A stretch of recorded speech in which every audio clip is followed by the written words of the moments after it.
আমাদের বিনম্র শ্রদ্ধায় রইল। বাংলা তথা ভারতীয় সাহিত্যে এমন কবির আবির্ভাব নেই বললেই চলে।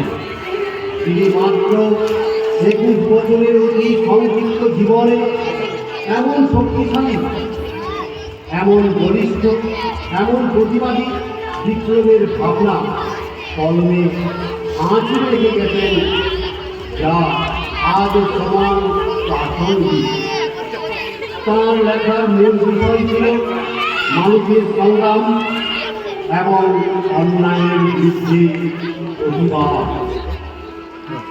সবার আগে সুকান্ত ভট্টাচার্যের আমাদের কাছে জীবনের মানুষের ছবি, বঞ্চিত শোষিত সংগ্রামী মানুষের অপরাধের শিল্পী।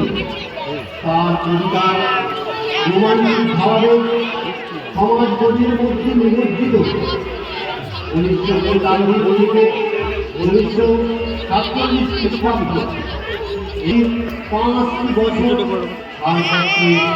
রচনাকার।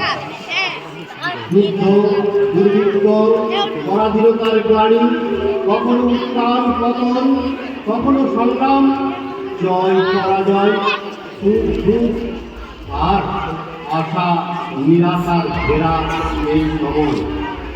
অন্ধকারময় পরিবেশের মধ্যে শিশু যে পৃথিবীর ভবিষ্যৎ তা তিনি জানতেন।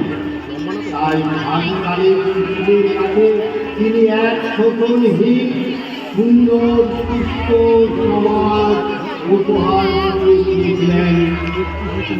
ছাড়পত্র। যে শিশু ভূমিষ্ঠ হলো আজ রাত্রে, তার মুখে খবর পেল সে পেয়েছে ছাড়পত্র এক। নতুন বিশ্বের দ্বারে তাই ব্যক্ত করে অধিকার জন্মমাত্র সুতীব্র চিৎকারে। ভব্যদেহ নিঃসহায় চৌদার মুষ্টিবদ্ধ হাত উত্তোলিত উদ্ভাসিত কি এক দুর্বোধ্য প্রতিজ্ঞায়। সে ভাষা বোঝে না কেউ, কেউ হাসে, কেউ করে মেরু তিরস্কার। আমি কিন্তু মনে মনে বুঝেছি সে ভাষা। পেয়েছি নতুন চিঠি, আসন্ন যুগের পরিচয় পত্র করি ভূমিষ্ঠ শিশু। অস্পষ্ট কুয়াশা ভরা চোখে এসেছে নতুন শিশু। তাকে ছেড়ে দিতে হবে স্থান তীক্ষ্ণ পৃথিবীতে, ব্যর্থ মৃত আর ধ্বংসস্তূপ পিঠে। চলে যেতে হবে আমাদের, চলে যাব তবু আর যতক্ষণ দেহে আছে প্রাণ। প্রাণ বলে পৃথিবীর সরাব জঞ্জাল। এ বিশ্বকে এ শিশুর বাসযোগ্য করে যাব আমি। নবজাতকের কাছে এ আমার প্রিয় অঙ্গীকার। অবশেষে সব কাজ ছেড়ে আমার দেহের রক্তে নতুন শিশুকে করে যাব আশীর্বাদ। তারপর হব ইতিহাস। সুকান্ত শুধু কবি নয়, এক লড়ুক মানসিকতার সমাজ যোদ্ধা।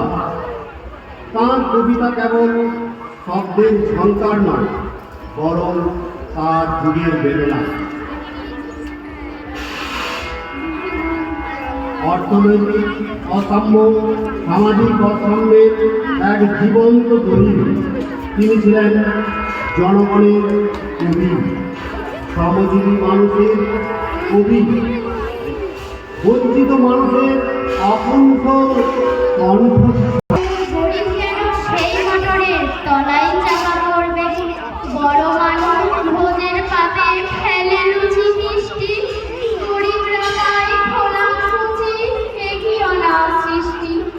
বলতে পারো ধনির বাড়ি তৈরি যারা করছে, কুড়ে ঘরেই তারাই কেন মাছির মতো মরছে।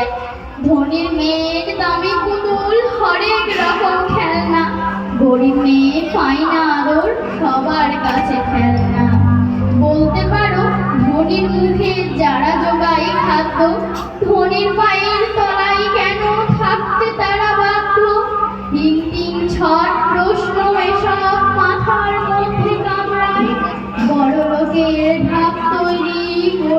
চোখের চাঁদায়। কবি ভালোবেসেছেন মাটিকে, মাটির মানুষকে। ব্রিটিশ পরাধীন ভারতবর্ষের মানবিকতার মৌলিক অধিকারগুলি প্রতি মুহূর্তে লাঞ্ছিত, উপেক্ষিত, দলিত, মোচিত হয়েছে। মানবের কাহিনী। একটি মোড়ক হঠাৎ আশ্রয় পেয়ে গেল বিরাট প্রাসাদের ছোট্ট এক কোণে। ভাঙা প্যাকিং বাক্সের গাদায় আরো 2-3টে বই।